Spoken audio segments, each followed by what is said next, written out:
This KFAN podcast is sponsored by Builders and Remodelers, exclusive Twin Cities provider of Elements Windows. Get the highest quality windows at unmatchable value. Visit buildersandremodelers.com for more details.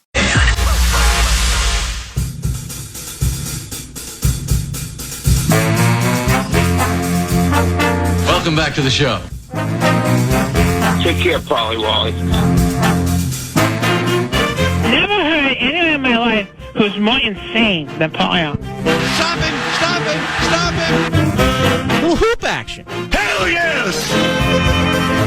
Paul, it's a pleasure to be with you today. How you doing? Man, PA is silly, man. It's PA, 9 to noon on the fan. I love you, PA. You are the best. How you doing? I've been all right. How you doing, PA? Good morning, PA. 9 to noon. You like that? This is an old-fashioned ass-kicking right here. And that's a fact. Time for two more. Big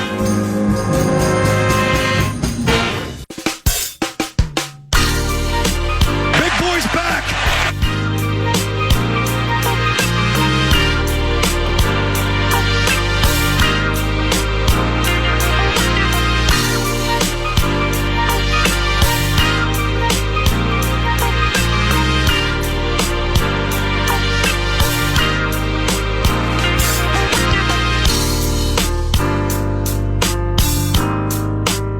Welcome, everybody. The getting is good right now. Amen.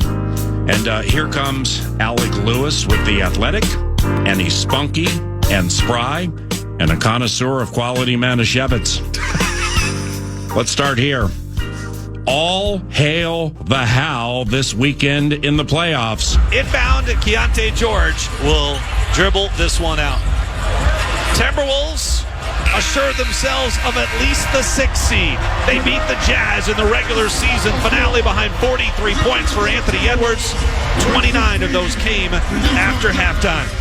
The Wolves finished the season winning 17 of their final 21 games. They've got 49 wins, the 6th most successful season in franchise history. Good morning, Alec Lewis. Hey, Paul. I cannot wait for Saturday night. Same. Who's your favorite current Timberwolf and why? Anthony Edwards, because he's absolutely electric. Okay. Yeah, it's Ant. Better get close to the mic or Sheikh Mohammed bin Rashid Al Maktoum's going to hobble down here on his one leg and admonish you. Is the Ant answer too boring? No. I do like when Jaden McDaniels plays well, the team plays well, which means the town. I will say this. I was thinking about this driving here. This part of the year, especially now that they're in the playoffs and the Wild are in the playoffs, this town has like a special feel this time of year. It's one of these. It's like that. I love it. And that's like people ask me all the time, and I know the people listening to this may not care, but I'm from Alabama. I've only lived here 3 years, and people are like, so how long are you going to, what do you think about Minnesota? And I'm always like, it has been a phenomenal place, and I'm always reminded this time of year when the weather starts. And how are Lolita and Tanqueray? I haven't heard you talk about them lately. The weather gets good. In the town, you start to see Wolves flags on people's balconies, and so I love it. So I don't know. Well, you're from Alabama, so therefore, once Crimson Tide, 3-2. Yeah. Crimson Tide football comes to a conclusion. I mean, that's tell me I'm wrong. I mean, you're not wrong. You're not wrong. And there's more about Minnesota that I like, but I'm just saying this time of year. The Timberwolves get these monsters in the first round, and from La La Land. Doncic, who now wears those colors, and the number 77 on his back. We'll get it right back. Luka, 3, got it, to down!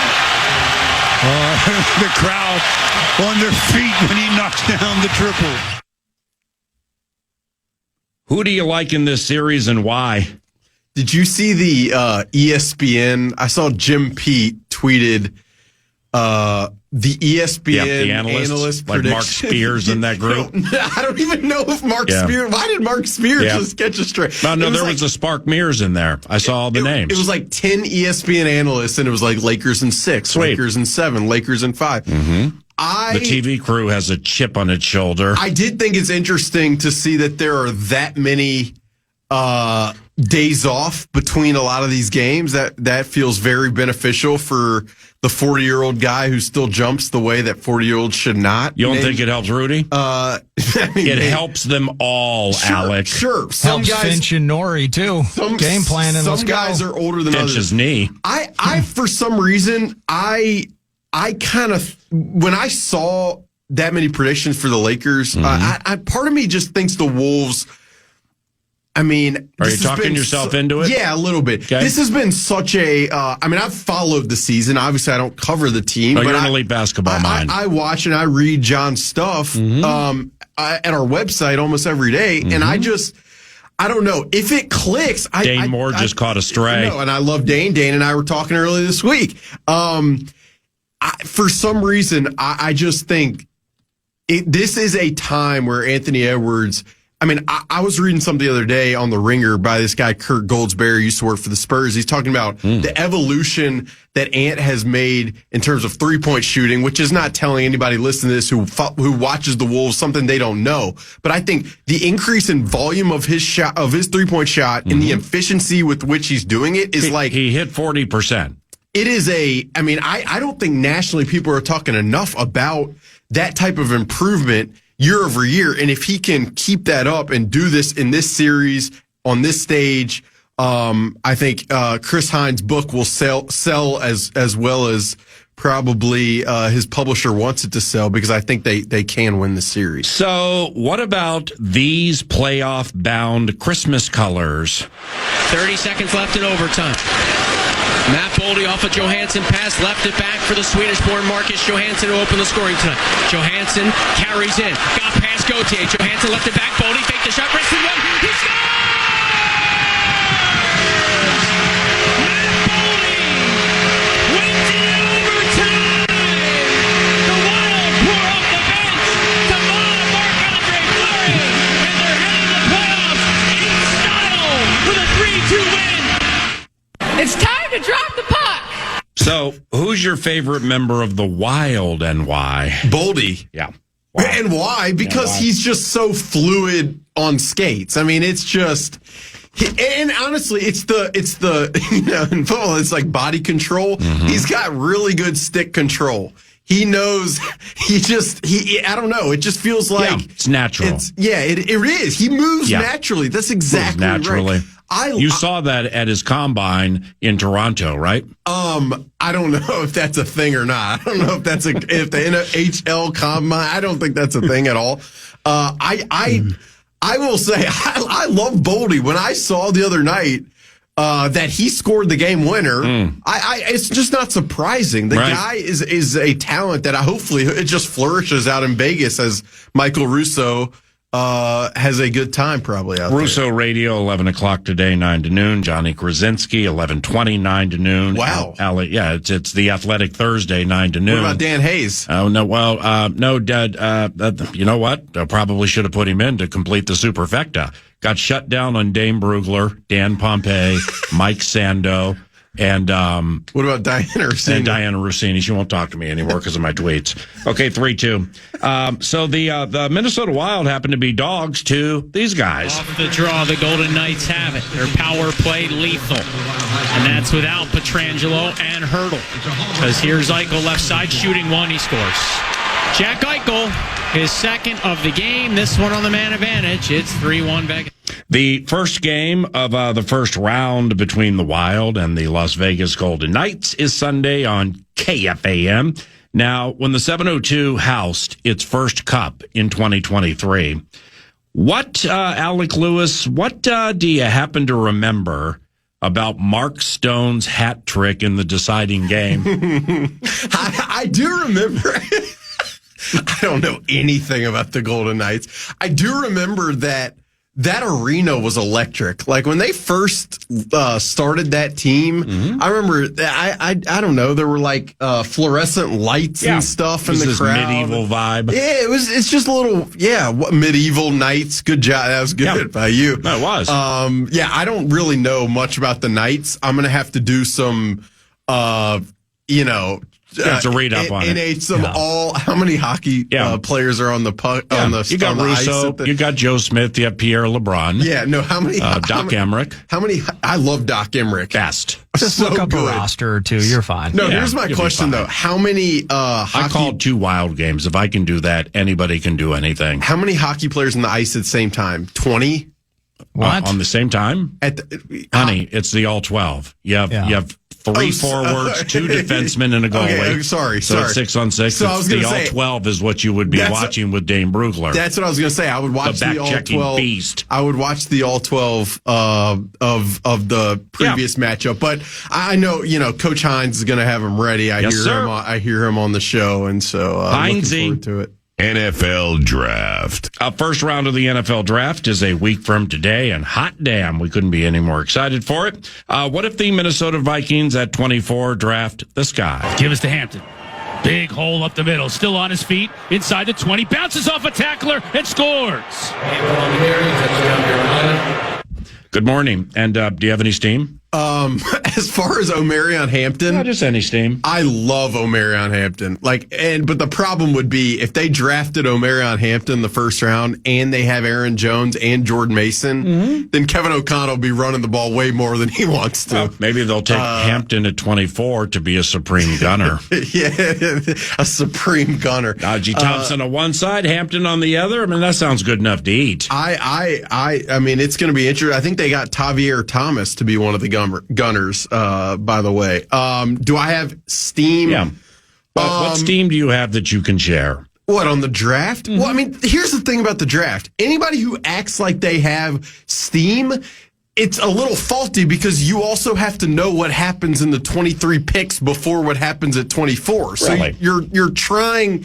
I mean, yes, there are prospects that the team obviously likes. You haven't recovered from that Rodgers month, have you? No, I'm just telling you. Seriously, now you're trying to tear people down again. No, I'm not trying to tear anybody down. I'm saying this is ridiculous. There's prospects that the team likes. I feel like I have a pretty good feel on that. I do wonder, because it's very interesting. If you go look on your favorite odds maker or whatever, odds on the positions the Vikings are most likely to take with their first pick, you're going to see cornerback and safety. And they've been kind of the favorites I've seen for almost 2 months now. Yes. So you're saying that there are betting sites where you can go to Minnesota Vikings and they will have DB minus whatever or plus whatever favored. And then after that, what? I looked at FanDuel yesterday, and it was like cornerback plus 180, safety maybe plus 260. O-line? And then O-line was like plus 340. Somebody fill up the edge, boys! So here's what I was going to say off that. Either the people out west know something that I don't know, and the folks that I'm talking to are running a smoke screen to me, or I don't really understand why those odds are what they are. Because from everything that I've heard, and you've talked about this, and we've talked about it together. O-line should be plus 220. Interior offensive line should probably be the favorite. Tepid favorite. Interior defensive line, for me, should also be up there.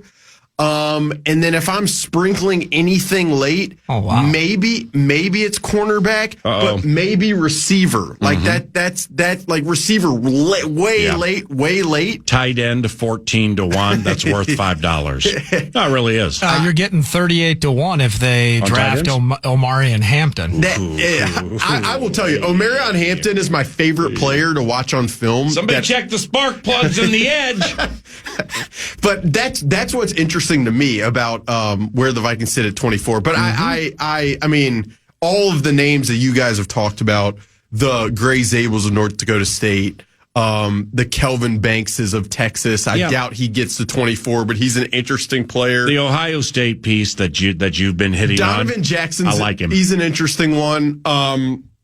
Tyler Booker from Alabama. I mean, Derek Harmon from Oregon. Those trade back. The trade back. Trade back. A trade back. The tough part is, like, and I was thinking last night about, like, please don't ask for it for Friday. I'm doing my final preparations for stuff for next week, and the hard part is you just wish they had more picks from 24 to like 70. I mean, really, that's the meat of this draft where I think you can make the most hay is kind of from 30 to 70.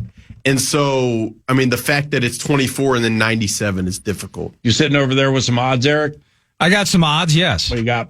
All right, for the Minnesota Vikings, it is indeed it's plus 180 on corner, plus 320 on safety.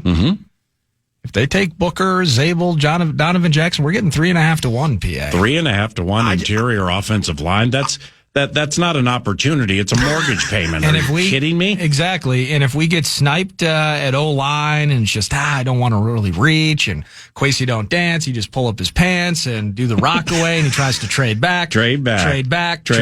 Come on, but it doesn't work, and he's got to sit at 24, and he's like, man, I want Kenneth Grant. More than 4 to 1 right now. Oh, wow. So you're getting 3.5 on an O-liner. You're getting 4 plus on a D-liner. Yeah. And again, I mean, I don't see linebacker in the mix here. You know, Jahad Campbell, I think, former Tide member. Yeah. Yep. You're getting 10 to 1 if they go backer. But if they do go Omarion Hampton, 38 to 1. What a money-making opportunity on draft night. The patented 9 to noon gambling disclaimer. Why don't you give me half the money you were going to bet? Then we'll go out back, I'll kick you in the nuts, and we'll call it a day.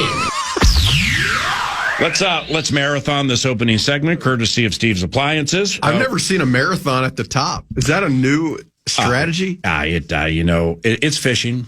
It's fishing. We cast the line out there with certain guests that join us, and we just see where it goes. See what the old cooktop produces. Sometimes it comes up with ramen, and sometimes it comes up with prime rib. And if you're cooking your prime rib on a cooktop, then you're not doing it like the con. What are you saying? 3-2. We're going to marathon this opening segment, courtesy of Steve's Appliances. We have big customer appreciation events May 1st and 2nd from 11 a.m. to 3 in the afternoon with hot dogs, brats, and a $3,000 GE kitchen set grand prize giveaway. That's Steve's Appliances, Mounds View, May 1st and 2nd. Please RSVP and enter to win the granddaddy prize of them all at stevesappliances.com. Are you doing any stringer work for the Timberwolves series? I'm not sure yet. Ooh, we got Chip Chair Chance. Sweet. No, but the free tickets. I mean, stringer work.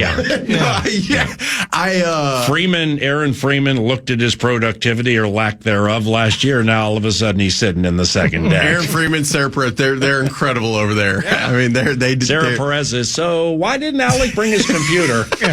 But he's sitting in those primo seats. No, the problem. I go to the Athletic. I see 10,000 words on Dwayne McBride. We couldn't get 10 sentences on the series last year. I've read the Kyrie Jackson piece 16 times. I can't get one update on Rudy Gobert during the game from YA. Well, the problem was I think the Nuggets beat them by the games or the Mavs, the games that I went to. It was. Oh, that's right. You went to those first 2 home ones coming back, right? Yeah, it was 2-0. Nothing's going to stop us, and they just got stomped. Yeah, it was tough. But the first home game I think is next Friday night. Oh, which is day after. Oh, it's rounds 2 and 3. Right. You ain't going to the basketball game. Yeah. I got your seat then. Yeah, that's not happening. I'm taking your seat. Sarah, let's go alphabetically. No, but I would love I really wanted to go. To see Luka and LeBron in person in that environment on Friday night. Yes. I mean, my goodness gracious. We hailed the Hal 9 to noon.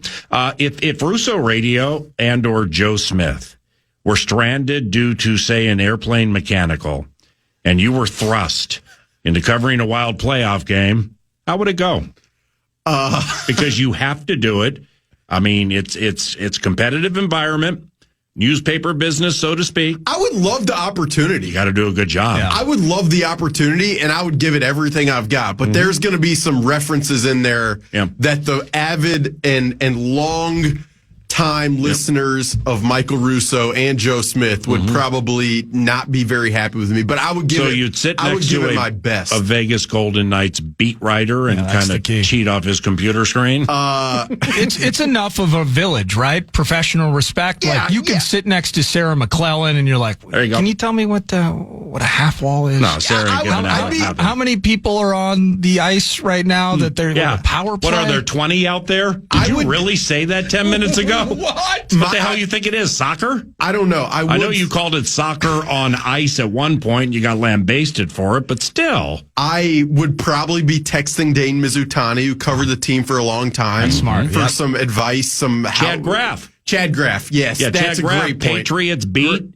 former point. Wild beat writer. Chad would be... And he giggles like you. Chad would be phenomenal as a resource in that. I would love the opportunity. Actually, I do think at some point we should, our athletic team, rotate and put, me sweet. on hockey, Russo on... Sounds like a great preseason endeavor. We tried that here once. We did? Remember when we did the switch? Oh, yeah. And we were doing different time slots? Yeah, we did we did drive time. We did drive time. That's right. This is your homerific leader, the fan, and KFAN.com. Yeah, he was hitting A section, talking oil futures. It was the most sophisticated drive time show you've ever heard. Rip Stephen A. Smith for his performance on Fox News Channel the other night. Oxes were being Fit gored right in at 3 a to high 4:30. level. Yes, it did. I started dribbling and I don't know where you're taking this, and I don't really like it at all. It was an eminence front. I mean, the whole thing. The dribbling stopped in late 2024. Okay, 3-2. Do you like living in the North Loop? It's a pretty cool area. Love it. Absolutely love it. What do you like? I love the food in that area. Mm-hmm. Do you ever go to Sawadi?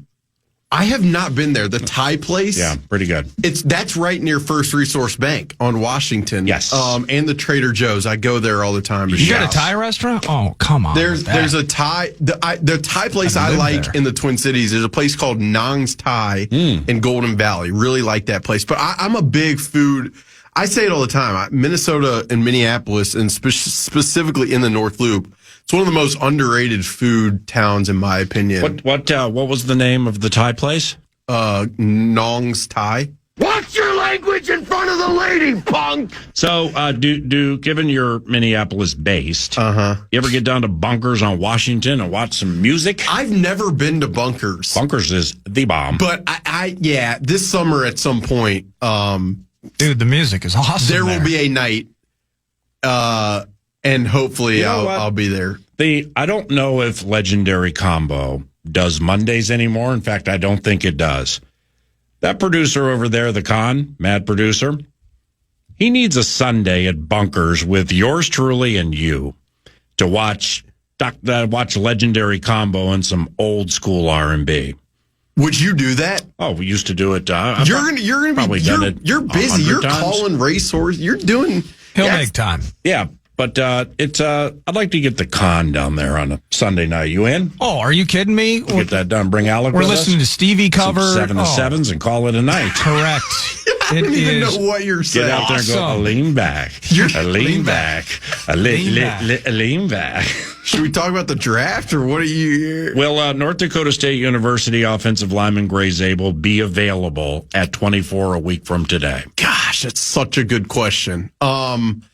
Because in my final, I'm going to do one more mock draft next week because I haven't done enough, and they make us do it. But so this time you're going to look at Daniel Jeremiah's 7-round draft, or DJ. Dane Brugler I love again? DJ. I think he's very good. Fantastic. But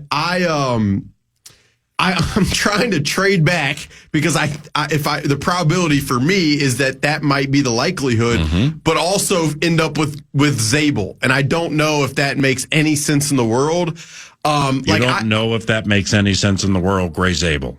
Great. Really? No. So you're saying Zabel to me obviously makes sense, but can I trade back and get him like Dane Brugler did a full on mock draft? I don't know about that. He has him like 35. No, he had him picked, I think 18th.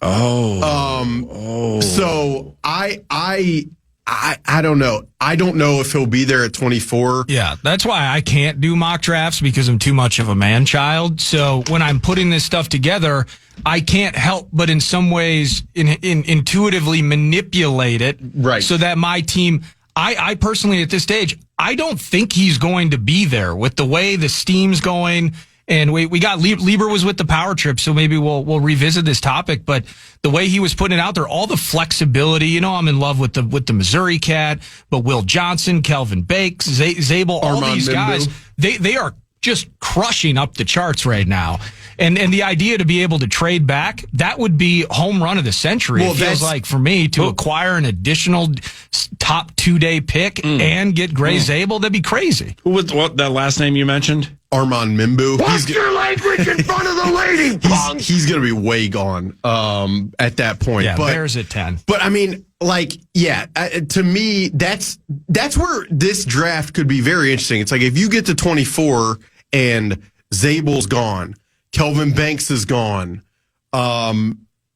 Derek Harmon's gone. Booker, I would bet, is still there. He's a little gooey. What does gooey mean? No, he's a big man. He's just. You called me that before the show. You said I was gooey. I did not. I called you juice box, and you got mad, and I'll never do it again. But you're ever squeezable. But for me, if you're picking at 24, and those three guys are gone, and so it's like, okay, Booker's still available, Donovan Jackson from Ohio State's available. Do you take the risk of trying to trade back 10 spots with a team trying to come up for a quarterback and still end up with one of those players? Or are you worried that Houston might want an offensive lineman? Somebody coming up for a third quarterback in this draft in the first round? Why a third? Could Shador still be there at 24? Yeah. You don't think so? No. Okay. Saints is the bottom line landing spot for me. I don't think that's going to happen. Well, yeah, because he's going to be gone ahead of time. I don't know. What about Steelers at 21? You think they'd pass on them even with all the? I think that's 12 related melodrama. I think Steelers at 21 would be very interesting if Shador is still available. Do you think that would be the floor, though? I mean, put some pressure on A-Raj. I wouldn't say. Yeah, I wouldn't say that it's the floor for sure, but. The Steelers, they picked in the 20s. They did that with Kenny Pickett. So I don't know. Worked. I don't know. Right. That's the point. So I don't know if. Well, that's a great example, too. Sorry to belabor this, but when we're cutting the time short of tennis immortality. Do you remember the steam, Alec? And this is when Malik Willis and Kenny Pickett, some of these guys were drafted. It was like Malik Willis was going to be at one point a top 10 pick, goes in the third round. Kenny Pickett was going to be in that top 10, top half of the draft, goes 2022, whatever it was, to the Steelers. This draft kind of feels like that. Like Cam Ward, he's absolutely going to go top 3, maybe first overall. Yeah. But now, the steam on Jackson Dart emerging from obscurity almost overnight, give me a break on that. And then Shador with the flip-flop, and he's high-end, top 3. He potentially is still there at 21. That's super wonky and tough to predict. Well, then you got Jalen Milroe. He's going to be attending the draft. He's attending the draft. It's like what? And then Tyler Shuck. This guy from Louisville. It's like Tyler Shuck. People love this guy. I need to hit the dump button there. He'd be better than all of them. No, you think Shuck's would be better than all of them? Better than all of them. Let's pause. Courtesy of TimberTech and TimberTech.com. What's on deck 9 to noon includes Alec Lewis for another segment. Tennis Immortality. Stan Smith has a book, and he's going to join about 20 minutes from now. It's a Mother Hen production. Then Nacho Libre at about 10 o'clock. Russo Radio about 11 on the Wild in the playoffs, and Johnny Athletic at about 11:20 on the T-Wolves in the playoffs. Nordo produces, and I'm Paul Allen. Once again, that's all courtesy What's on Deck 9 to noon, provided by TimberTech and TimberTech.com. Here comes that money thing. The Fan, along with BigDeck.com, want to give you a chance to put $1,000 in your hand with the National Cash Contest. Use the keyword green at KFAN.com. You might win $1,000 with the keyword green at KFAN.com.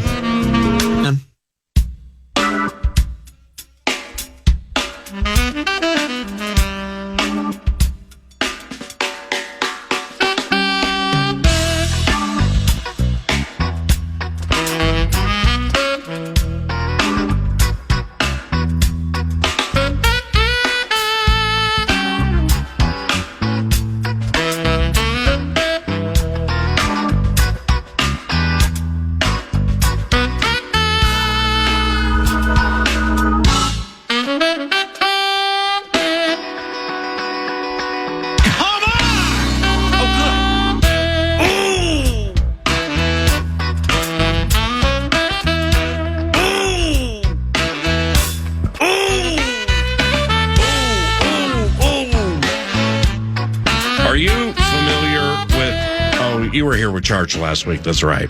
South Carolina safety Nick Immortality. Charch splashed with him last Friday. I would not bet or predict the Vikings would take the Gamecock at 24. All right. But now that I put a little more time into him, the guy's a player, and he has some Swiss Army knife to him also, with some slot work and stuff like that, really good against the run. And the question for you would be, how cool do you think they are with Hitman, Metellus, Theo Jackson, and Jay Ward? From what I know, they're pretty cool. Yeah, I agree. With those four. And I mean, their willingness to not push further on Cam Bynum or to not make that, to not try to match right. What the Colts are willing to pay. I think it validated what has been pretty clear to anybody who's been around the team for multiple years now, and that they believe in Theo Jackson. Mm-hmm. So you have Harrison as a deep safety with Theo Jackson, with Josh Metellus as kind of that rover. For me, Nicky Manwari is more of the Metellus type role. Yeah. And I mean, Metellus has proven time and time again that he fills that role exceptionally well. So right. With Manwari, I don't see it happening, but no, I wasn't familiar with him until last week. Guy's a baller. Yeah. I mean, the thing about him is he's such an athlete. Gigantic player, really athletic, blew away the combine. Right. But if you watch the film, and I say this all the time, I'm not a safety film guy. Mm-hmm. It's not you're more of an interior offensive lineman, typically handling stunts. Right, typically, yes. But if you watch the film, I watch like 2 games of Immortality, and I'm sitting there thinking, he's so big and he's so fast, but like, then why isn't he at the ball right there? Yeah. Or why isn't he taking the angle better? Or like, it's like, I'm not sure if that frame really pops for me on tape. I feel you. I think with him and Malachi Starks, the safety from Georgia, who's more of like the post-safety cover guy, I think I'd be curious whether either of those guys get to 24. I'm not sure either of them will. So with a week from today, Bike's 24, I'm trying to connect first down dots here, okay? Offense is good, but wasn't good the final 2. It was good at Detroit. Quarterback didn't come through. Coach wins Coach of the Year, gets extension, gets offensive line upgrades in free agency, and power back and Aaron Jones returns. So it seems like completing these maneuvers requires one more offensive piece who can play now. Thus, I shade O-line with 24, amplifying the team's identity, giving young JJ his best chance to live his best football life. What do you think about all that? Yeah. Interior of the offensive line makes a ton of sense. I mean, because especially if it's a versatile player who could potentially play center in the event of injury, could potentially slide out to right tackle depending on future and kind of what happens there. I mean, you said it, but with the young quarterback, ensuring that you solidify the interior of the pocket is critical. And then, I mean, I wrote this earlier this week, but this team is spending $322 million in cash on the 2025 roster, which is more money than any other team in the NFL is spending. And so when you do that, when you're spending this much money on a roster and it has as many veterans as this roster has, there's a lot in the short term that you're trying to accomplish. And so ensuring that they have the best team in the short term would probably entail being very confident in what you have at left guard. So it makes sense to me. But I also, and I've said this a billion times on the radio in my own writing, it's like... And the Alec Lewis Show, the podcast. Sure, but you can't force that position with where they are right now. You have to make sure this roster is injected with youth that can be impactful talent. I don't care if that's interior offensive line, interior defensive line, cornerback, safety, receiver. I do not care. This roster needs young players who can contribute meaningfully. And regardless of position, that's the charge here. Like I've heard a lot of the draft experts say this, but this is a starter draft. It's not the most elite player draft ever, but you can find starters in this draft. And it is incumbent upon Kwesi Adofo-Mensah and the Viking staff to do that. Yeah. Even though they have 4 picks. Yeah, we need 4 segments. I wrote way too much for you. But you're having Stan Smith, and I have a pair of his shoes. So that's pretty cool. Fuzzy Balls terrorism around the corner. I always love that one. Lastly, geez, man, cool Alec Lewis show. The author of The Beast, Dane Brugler, dead. Rich Hill trade chart, dead. What do you want to ask about the Rich Hill trade chart? I don't know what it is. Have you ever paged through stories at The Athletic and become compelled to buy Blue de Chanel cologne? Dead.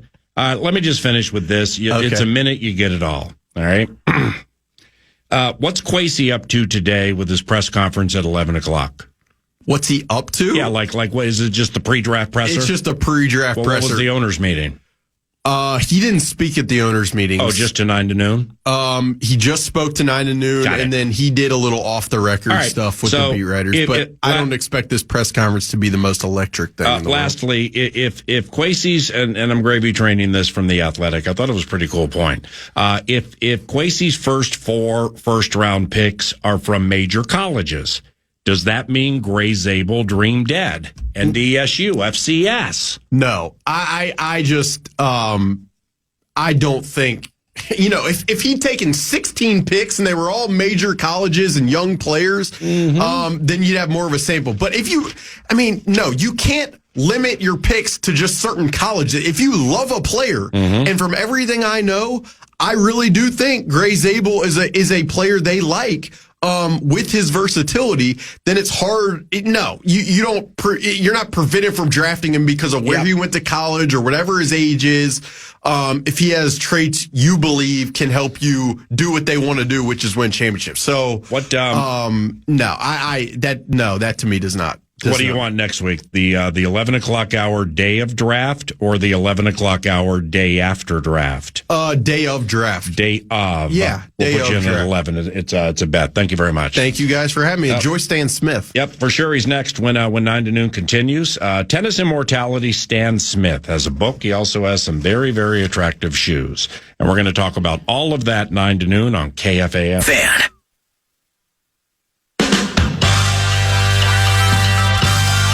Here's a curveball, 9 to noon. Welcome back. It's 9:48 in the neighborhood. And we welcome in Tennis Immortality Stan Smith to the 9 to noon show. Stan, it's Paul Allen. How are you? Very good, Paul. How are you? Right on. Thank you very much for the time. Also, Gary Niebur, president of Stan Smith Events. It's Paul Allen. How are you? Hi, Paul. Great to hear your voice. Stan and Gary and Stan, they wrote a book entitled Winning Trust, How to Create Moments That Matter. Excellent meeting, you guys. Stan, I'd like to begin with you. Before we hit the book, permit me to rube out a bit. What was it like winning Wimbledon in 72 and beating Ilie Nastase? Well, it was one of my goals as a 16-year-old. I wanted to become a member of the Davis Cup team, be number 1 in the U.S., win Wimbledon, and then be number 1 in the world. So it was part of those goals that I had, and I almost won in 71, the year before, lost in 5 sets, and then against Nastase, I was able to win in 5 sets. So it was special to be able to complete that goal. Now, Stan, also, there are so many big first serves in tennis these days, okay? So when Roscoe Tanner's serve hit the 153-mile-per-hour mark in the late 70s, how monumental was that in the tennis world back in the day? Well, it was big. He actually was one of the first guys used a non-wood racket, and I think that's what he hit that serve with. And, of course, now all the players have non-wood rackets. They're metal, they're graphite, they're fiberglass, and they're bigger, lighter, and they're more powerful. So you'll see a lot of players hitting the ball in that range these days, and not exactly 150 all the time, but you see a lot of 130, 35s out there pretty consistently with the top players. Did John McEnroe have one of the best serve and volley games in the history of tennis? And what was it like playing against him? Well, the great thing for him and many others, not many, but enough where he was left-handed. And so being left-handed, you could slide the ball out there, especially on grass, swing it out to the right-hander's backhand, and in many cases they were one-handers, and so it was a huge advantage. It wasn't the hardest serve, but he placed it well, and being left-handed, it kept sliding away from the player, and then he followed up with great volleying, and he moved well and had terrific hands. He could hit delicate shots and also, nice to volley when he needed to. So that's what made him a great serving volleyer, just being left-handed, coming in fast, and then handling any balls that were difficult volleys. The book, Winning Trust. Gary, what's your role with the book? Yeah, well, Stan and I started a company about 30 years ago, and we created these environments where people could build relationships by giving them access to people in places they couldn't get on their own. And then we realized that it was really about trust, and trust got accelerated through these environments that we created together around these events. And so the role was really to capture that in this book together, what's happened, and to really help people see how they can apply it in their business, on their teams, and then even in their personal life. And so that's sort of the role of the book. It was a legacy piece. It was to celebrate over 40 to 50 companies we've worked with, and then over 700 events. Winning Trust, How to Create Moments That Matter. That's the book, Tennis Immortality. Stan Smith is with us. The book co-written by Gary Niebur, who's president of Stan Smith Events, does a lot more than that, too, but for the purpose of the chat, Stan Smith Events. And building meaningful, Gary, for you, building meaningful relationships that accelerate trust. And I picked this up either from a review or the website, whether in the boardroom or playing field or around the dinner table. What are some keys with that? Well, SERVE is really the acronym that we've kind of shared around it, which is around strategy, both with your team. The S in SERVE is for strategize. You come up with a strategy around it, and you work with your client on it. The engage is really one of the key components, which is the E in SERVE, and that's really in winning trust. When people realize that the relationship's most important, and you lead with that, then business, transaction, trust follows. And so that's a critical thing. We recreate a lot in the environments we create, which is the R, which is where we found that when people get together and play together, they also build trust and they build bonds. And so at our events and experiences, we do a lot of that. And then the V is in SERVE is volley, and that is all about problem solving and rallying to find the best solutions. And that's critical for winning trust. And the E is elevate. So elevate is taking care of the details, and it's also under promising and over delivering, and really figuring out what access and what experience and that we can create to help with that trust. But one example is with Stan's shoes. They've sold over 100 million pairs, but it's a special gift that happens at a lot of the events where he'll personalize them and sign them, and that elevates the experience. Sometimes it's taking them back to meet people like you, where you're doing media and you're behind the scenes. So at Wimbledon, at some of the other places, we take people on tours and get them access to places they can't get on their own, to meet people like you, Paul, that can share a little bit more and in depth about the experience. Great answer. Stan, you grew up in Pasadena, correct? That's correct. You ever get to John T's Soul Food up Fair Oaks? No, I did not. I left there about 50 years ago. Oh, geez. So I haven't been there recently. And I know there's a couple of hot spots there in Pasadena. What, Stan, what do you think about tennis these days? I mean, it's personally speaking, and I played through junior college at Pasadena City College, and I used to watch it a lot. It's not nearly as engaging or personality filled as like when you played, say with Eli Nastasi, Mr. Nasty, or Vitas Gerulaitis, John McEnroe, Jimmy Connors, Yvonne Lendl, Bjorn Borg. What do you think of all that? Yeah, you've had some characters over the years. My dad was a coach at Pasadena City College. He coached all different sports, and Then he finally went into real estate when I was born, the third child. So he was there for several years at Pasadena City College. Maybe he coached you. I don't know. No, did you have a good forehand? It was a good program. My coach was George Turgeon, who also coached the basketball team. He coached me in basketball at Pasadena High School. Wow, at HS. That's sweet. And your rival was Muir, right? Exactly. He was at Wilson, then he went to Pasadena High School, then he went to Pasadena City College, and was a fantastic coach. He was a great believer too. He had a real faith that he shared with his players. And, Amen. That was special. So he's a great guy. Just overall with the game today, I mean, people watch. I don't know. What do you think? What you're seeing, Alcaraz is really an exciting young player. And then there's a new guy that I'll give you a tip. His name is Fonseca, Yao Fonseca from Brazil. And he is a exciting young player, huge forehand. And of course, Sinner has been the number one player. And so we've got a group of players that are pretty exciting to watch. And so, today with the rules, you can't get away. I mean, Connors or McEnroe would have been defaulted in today's game with the umpires being a little stronger. But it's a good sport today with international players, and also the women's game is very strong. And you're seeing players take the place of Serena and Venus, and so we have a good number of American men and American women that are doing well now. I think we have 4 American women in the top 10, and we have about 5 or 6 in the top 20 in the men's. And so it's America's doing well now in tennis. That's the voice of all-time tennis immortality, Stan Smith, and the next voice you'll hear is Gary Niebur. He's president of Stan Smith Events, and they co-wrote a book entitled "Winning Trust: How to Create Moments That Matter." You can find it everywhere you would find books. Winning Trust: How to Create Moments That Matter.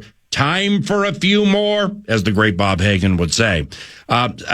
Gary, for you, and you touched on it a little bit earlier, but you guys write about engaging on a deeper level. All right. So what does that mean? Why is it important? And when it comes to like businesses and engaging at a deeper level in 2025 with the climate of culture now, quite honestly, in the workplace, is that even possible?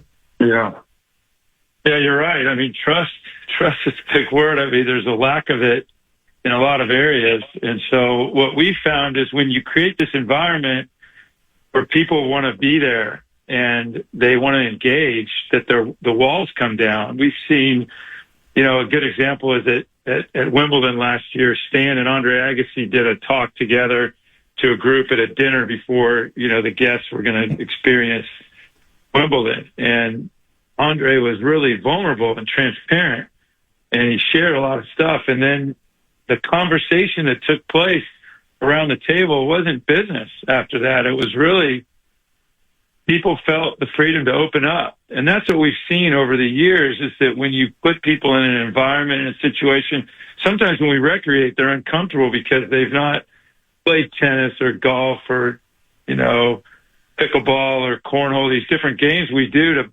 build bonds. Mm-hmm. But when they get out of their comfort zone, the walls come down, they have fun, they experience a little bit of success. We do some predictions with folks around the matches, around some of the sporting events in the Olympics, Rugby World Cup, FIFA World Cup.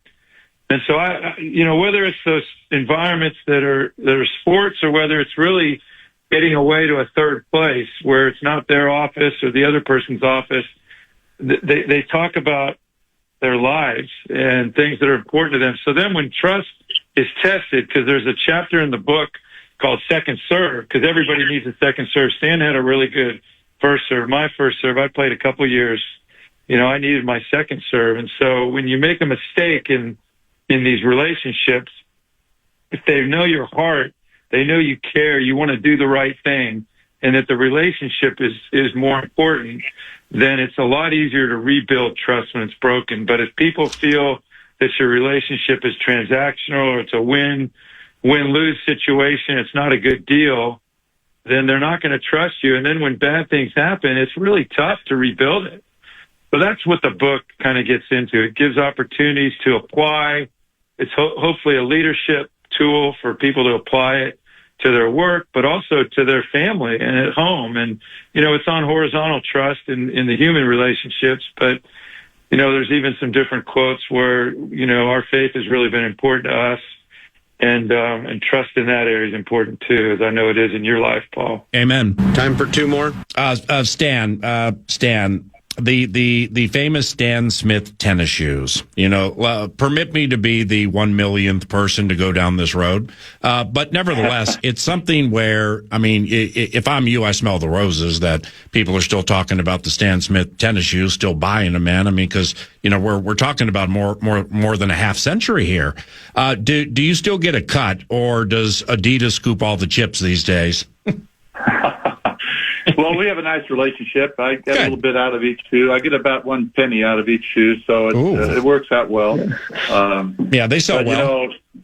There is an element of trust with Adidas too, and I must say that Gary has done a tremendous amount of work in our book, not only with the book but with our company, and it's been great to really get to know some of these leaders from the major companies around the world, and we try to spend time with them, and they become good friends, because we've tried to develop this atmosphere and environment of really making it enjoyable for them to be there, do something a little bit special for them at the event. And I've signed a lot of shoes actually for those folks that have come, and signed books as well. And so, we try to do something a little special when we do our events, and that's really shown in the book. And I think it represents pretty much what we've done very well as a company.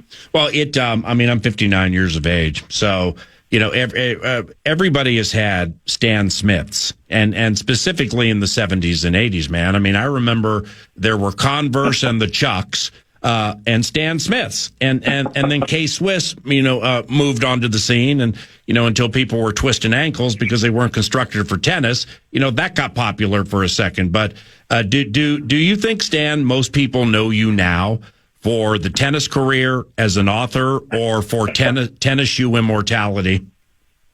Well, I did a interview with Wall Street Journal a couple of years ago, and the guy asked me about that, and I said, well, about 95% of the people in the world know my name, but they don't necessarily know that who I am or if I'm still alive. And my wife piped in and said, 99% of the people in the world have no idea who you are. So it is true that the name, because of the shoe, has become pretty well known around the world. It's fun to see men and women and boys and girls and different cultures, the hip hop culture, the preppy culture, the inner city culture. It's been fun to see kind of a bond between all types of different cultures enjoying the shoe, and it's been around for a while, that's for sure.